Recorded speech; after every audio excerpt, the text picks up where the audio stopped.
Welcome to the Dark Truth Diaries, where friendships fracture, secrets rot beneath the surface, and the people you trust most become the ones who destroy you. Tonight's story is not about a stranger lurking in the shadows. It's about a friend, a coworker, a workplace bestie, the kind you eat lunch with, laugh with, and share your dreams with. But behind the smiles and inside jokes, something darker was growing. This is the chilling story of a friendship turned fatal, of manipulation disguised as kindness, and of one woman's attempt to ruin a life she pretended to love.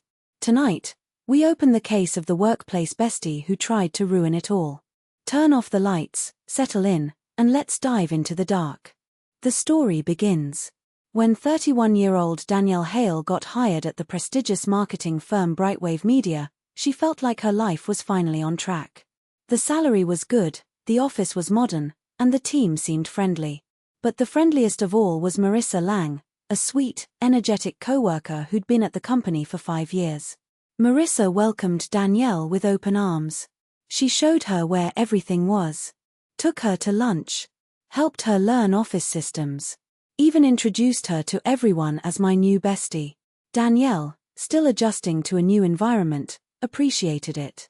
But what she didn't know was that Marissa wasn't just being friendly. She was positioning herself. Over the next few weeks, Danielle and Marissa grew close. They ate lunch together every day, commuted home together, and even spent weekends shopping or grabbing dinner. People around the office joked, "You two are inseparable. Work wives." The dynamic duo. Marissa soaked it up. The attention. The admiration. She always needed to be the center of everything. Still, Danielle didn't notice anything wrong. She enjoyed the company. Until small things started to feel off. Whenever Danielle talked to another coworker, Marissa would suddenly appear beside her. Whenever Danielle talked to another coworker, Marissa would suddenly appear beside her. Whenever the boss praised Danielle, Marissa would get quiet, then overly cheerful. The first true warning sign came on a Friday evening. Danielle got invited to a small after-work hangout with some colleagues. She assumed Marissa was invited too. But she wasn't. Marissa's face changed instantly. A smile. Frozen. Too tight. "You're not going, right? Without me?" Danielle laughed it off. "It's not a big deal, just a drink. You can join us." But Marissa shook her head. "No. If I wasn't invited, you shouldn't go either. That's kind of messed up." Danielle blinked. Was she serious? But Marissa doubled down. "Besties stick together, don't they?" Danielle ended up not going. She didn't realize it yet, but that moment was the beginning of isolation. Things escalated slowly. One Monday morning, Danielle walked into a tense office. Her boss, Ms. Grant, called her in. She closed the door. "Danielle, I received a complaint about you." Danielle's heart dropped. "A complaint?" "Yes. Someone sent an anonymous message saying you've been gossiping about co-workers and showing up late." Danielle was stunned. None of it was true. But when she told Marissa about it later, Marissa shrugged. "People get jealous. Watch who you talk to." Strange advice. Cold. Detached. It took 3 more anonymous complaints for Danielle's suspicion to find a target. Each time a complaint was filed, Marissa was the only person who knew the details. The only one Danielle spoke to about her struggles. And the only one who always had an excuse ready. One afternoon, Danielle overheard a conversation that changed everything. 2 co-workers were talking in the break room. Coworker 1, Marissa said Danielle's been having meltdowns at her desk. Coworker 2, "Yeah, and she said she's unstable. I didn't think she was like that." Danielle froze behind the wall. "Meltdowns? Unstable?"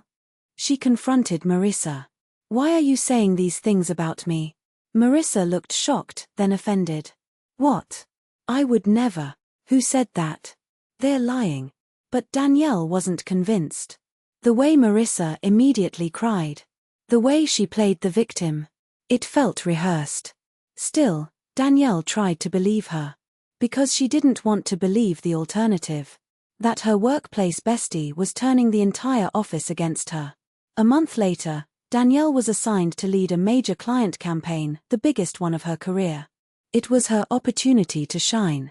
Marissa, strangely eager, offered to help. "I'm your bestie. Of course I'll support you." At first, everything seemed fine. Until the night before the final presentation. When Danielle opened her files, they were gone. Every document. Every draft. Every report she had worked on for weeks. Deleted. Panic overtook her.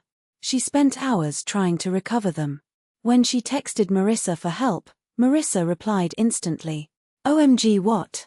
I hope you didn't do something wrong." Loudly crying face. No offer to help. No empathy. Just pity. And when Danielle looked closely at her computer logs later, she saw it. Her files were deleted from her cloud folder at 11:08 p.m. The same time she'd been at dinner. With Marissa. That wasn't a coincidence. It was a setup. The next morning at the presentation, Danielle arrived with only half-recovered files. Ms. Grant was disappointed but calm. "Just do your best." Then Marissa walked in. With a folder. A neat, organized folder. "I made a backup," she announced to the entire room. "I noticed Danielle was struggling, so I saved everything, just in case." Everyone gasped. Everyone praised her. "Wow, Marissa saved the day. She's such a good friend. She's a hero." Danielle felt sick. Marissa had set her up. Just to swoop in and play the savior. But she kept quiet, for now. Because she needed proof. But the evidence was undeniable. She was fired on the spot. Security escorted her out, still shaking, still insisting she'd done nothing wrong. Danielle watched silently. Not with joy. Not with revenge. But with closure. Over the next few months, Danielle was promoted. HR issued a formal apology. The office environment improved dramatically. People confessed they'd actually been scared of Marissa for years. But the biggest twist came when HR conducted a deeper review. Marissa had pulled similar stunts before. Manipulating coworkers. Turning teams against each other. Sabotaging projects. Danielle wasn't her first target. She was just the first to expose her. Thank you for diving into another dark and unsettling case with the Dark Truth Diaries. Tonight's story reminds us of a terrifying truth. Not all threats come from outside. Sometimes, they come from the people who stand beside us. The ones we trust. The ones we laugh with.